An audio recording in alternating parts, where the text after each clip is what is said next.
Hi, I'm Krista Nicholson, Career Prep Facilitator for South Central Michigan Works. This presentation is on critical thinking and problem solving. Critical thinking and problem solving are two essential skills for job seekers and employees. Employers are looking for workers who are problem solvers with the ability to think out of the box and be able to critically think with the problems that come up in the day-to-day work. This is a highly marketable skill, and as a job seeker, you have to be able to identify this. Show them that you can think on your feet and have more success on the job. There is a concept called management through teamwork. This is where they have more employee involvement. Employees are going to work together in teams to solve the problems. The reasons for more employee involvement: one is the reduction of management. They have cut management or supervisors, so the employees assume more of the management responsibilities. Also, global complexity. There's more of a worldwide competition, technology advancements, government regulations, and diverse workforce that the employers have to keep up with. Third is motivation. Individuals are more motivated to solve problems that are directly related to their work. Fourth is proximity. Employees who work closer to the problem are going to see solutions that managers that are more removed from the problem may not see. And the final one is change. Change constantly happens during business growth. Employers want employees to accept change and must involve employees in the problem-solving decision-making process to make that transition smoother. With problem solving, there are some basic assumptions. The first one is that all problems can be solved. Even Thomas Edison failed 900 times before inventing the light bulb. With each failure, something was learned. It also takes a lot of persistence to keep trying a task even though you're facing failure with that. The next assumption is that everything happens for a reason. All problems have causes. You have to look for the cause and the root of the problem to be able to successfully solve that problem. Also, problem solving is a continuous process. Once you figure out a solution for your problem, you have to continually go back and evaluate your solution and see if it's working or ways that you can improve it. Problem solving is a continuous process. The first step to problem solving is first identifying the problem. A person cannot solve a problem until they clearly understand and identify the problem. For example, you can't solve the problem of being in debt without knowing and understanding that you are in debt. And the problem may be not that you are spending money, but it may be you are living beyond your means. Step 2 is to gather and organize data. You want to observe people, talk to other people that are involved, read trade journals, magazines, newspapers, brainstorm ideas with other coworkers in your area to come up with solutions. The third step is to develop solutions. Again, talking to other people to see how they've handled situations in their work environment. Hold group discussions where you can have brainstorming taking place with different ideas. Another idea is to change places with other employees in your organization. You're going to have a different viewpoint, and they may have a different viewpoint in your sector to help solve issues. Visit other organizations that are similar with what you do, that may face similar problems, and see how they handle it. And finally, read about the problem. Step 4 is to evaluate possible solutions. When thinking about solutions after your brainstorming, you want to think of these questions. Is it logical? If you're trying to get yourself out of debt, you could brainstorm lots of different solutions to get out of debt. You could get a second job.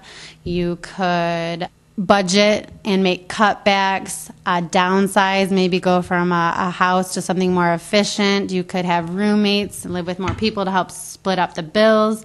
When you are brainstorming, you want to list all ideas, whether they're ridiculous or not.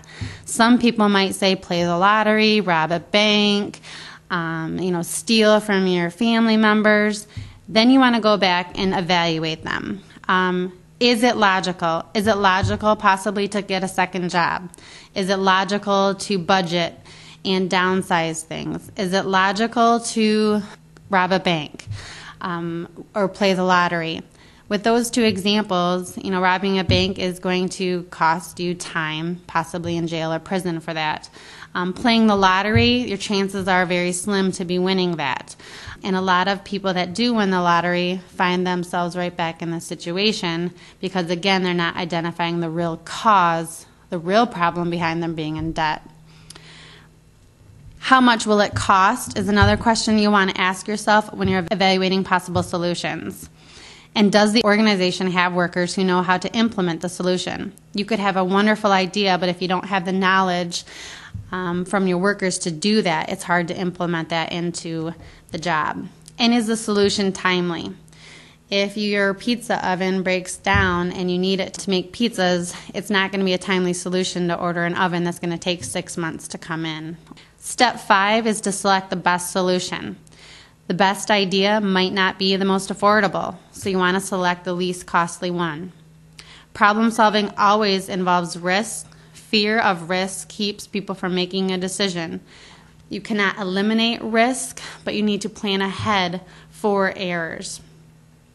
Step 6 is to implement the solution.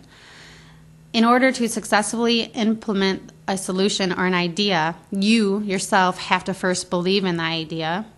Second, you have to convince others to support the idea. Third, cannot let your fear hold you back from implementing that idea. And finally, you have to follow through. If you're going to say you're going to do something, follow through with it at your end. Step 7 is to evaluate that solution. Give yourself a reasonable time, evaluate the effectiveness of the solution, and decide whether or not it's working. And remember, the solution is not necessarily the final strategy for the problem. Begin the process all over again. That's why it's a continuous process. And develop new solutions if you're not happy with the results. There's also creative thinking. Creative thinking is the ability to think of new ideas. This might mean applying old ideas to new problems or coming up with entirely new ideas. Organizations realize they must be innovative to compete with other organizations. Employers want people who can think creatively. Think of the music industry. At first it started off with records, then it went to 8-tracks, then it went to tapes, then it went to CDs, then it went to MP3s, downloading. The technology has advanced, the global economy has advanced. They're always thinking of a cutting-edge way to bring the consumers to them and purchase their products. Same thing with the car industry. They add special features as far as OnStar, satellite radio, cameras in your car to back up. Those are all bonuses that lure people to come to their organization or buy their product. The second with this is don't let the problem limit your thinking. It's important to be able to think outside the box. Sometimes our thinking can limit the way we look at a problem. I'd like you to look at the screen and you will see 9 dots in front of you. The directions are to connect all 9 dots with 4 straight lines without lifting your pencil off the paper. So you might want to use your finger.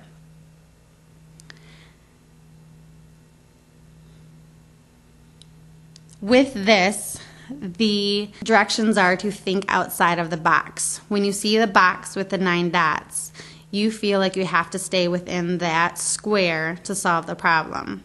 When in reality, you have to go outside of the box to connect the dots, as you'll see in the next slide. The next is look at the problem from different viewpoints. When you are brainstorming, remember to list even ridiculous solutions to the problem and never criticize someone's answer. And then you can think of how you can turn them around and have them make sense. For example, if a supervisor asks you and the other employees how to increase the number of customers who visit the shoe store where you work, you may list some ridiculous ideas such as give shoes away, yell at people to come into the store, carry every style of shoe made, pay the customer to take the shoes. Now let's make those workable. Discount shoes as much as possible instead of giving them away. Get people's attention through advertising instead of yelling at the people to come into the store. Have a wide variety of styles instead of carrying every style of a shoe made. And finally, include a free pair of socks with each purchase instead of paying the customers to take the shoes.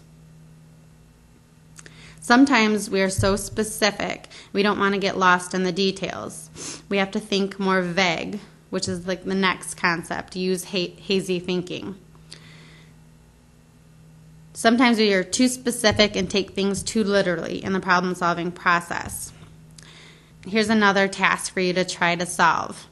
Look at the letters below. Eliminate 5 letters to find one familiar word in the English language.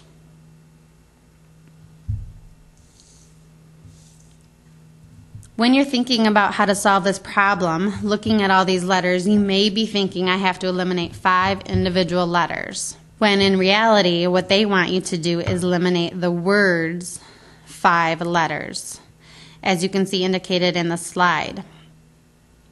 Also, if you have a piece of scratch paper next to you, try to write down this number. I had an individual who I worked with who I asked to order a part, and I asked them to order the part 3220. If you could write down that number, 3220. The part came in and I was like, this is the wrong part. I told you to order part 3220. And they were like, I did order 3220. With this, when they wrote the number down, I compared my number that I was thinking in my head to what they had. They had wrote individual 3220. When you look at it, you would assume that it was 3220. My thinking was 30220. As you can see by looking at them, they are both essentially saying the same, 3220. But there's different ways that people think and communicate to others. It's also very important when you are working with other people that you make sure both parties are on that same wavelength of communication and understanding. Again, that's where you want to rephrase and repeat things back to people so you know that you are on that same page and that you're listening. The next suggestion is to joke about the problem. Sometimes humor is a good way to find alternative solutions to a problem. Humor allows you to view the problem in an entirely different way, perhaps in an unexpected way. Think of examples in your life where you have jokingly suggested doing something to solve a problem, and when the more you thought about it, you're like, hey, that could work. The next one is give yourself time to think. Sometimes we need to relax and look at the ideas that we have come up with. We need to distance ourselves from distractions, have some quiet time perhaps away from other coworkers or friends and family, giving us time to think about what needs to be done. Also, another way is to get away from the problem entirely. A lot of times if you're doing something entertaining or taking a walk, listening to music, going to a movie, anything outside of your work day activity, your subconscious comes up with ideas or solutions during that time. Other ideas for being creative are brainstorming and researching the problem. Now I'd like you to practice some problem-solving techniques. Here's a couple scenarios, and I'm going to have to think about how you would answer these questions. Over the past several months, you have not had enough money to pay your bills, even though you have a full-time job. You have been working regularly and do not have a family to support. You just can't seem to be able to make ends meet. What may be the problem? In the past, people have said maybe you're not using your money wisely. You're spending outside of wants instead of your needs. So, how would you solve this problem? Some alternatives that people have said is to cut back, find another job, budget, figure out where exactly your money is going, downsize. The next problem is you have been unemployed for 8 months and you have to get a job. You have been looking for work on your own but have had no success. You've been to 3 interviews, but the employers are not interested in hiring you. You really want to be hired by someone and are willing to work hard if you could just have a chance. What could be the problem? In the past, people have said possibly your image, so your clothing, maybe your attitude or your personality. How would you solve the problem? Possibly doing mock interview, practicing on your interview skills, hygiene, appearance, finding an appropriate interview outfit. Also, though, another problem could be lack of communication, the inability to sell yourself enough to that employer. In summary, problem solving is a very important skill for employees to have. Employers expect workers to contribute to solutions to the problems of the day-to-day. You need to practice your problem solving skills wherever you get a chance and be able to communicate to future employers in an interview. They won't just ask you, can you problem solve? They will want to see examples of that. Start thinking of situations in your work past where you have problem solved, what your action was, and what the end result was. You have now completed watching the presentation. On your job search logs, in the results section, please put the name of the presentation and give yourself a half hour. Once you completed presentations, you will need to go into the Service Center, asked to take the Employability Skills quiz. You will take the corresponding quiz that lines up with the presentation that you have just viewed. Once you've completed all 10 presentations and taken the corresponding quizzes, and also did the in-person information technology class, you will have earned your Employability Skills endorsement. Remember, this is an endorsement to your WorkKeys test, so you will want to make sure that you complete all 3 actual WorkKeys tests to get your whole National Career Readiness Certificate. If you have any questions, comments, or concerns about these presentations or your hours, please see your career manager. Thank you.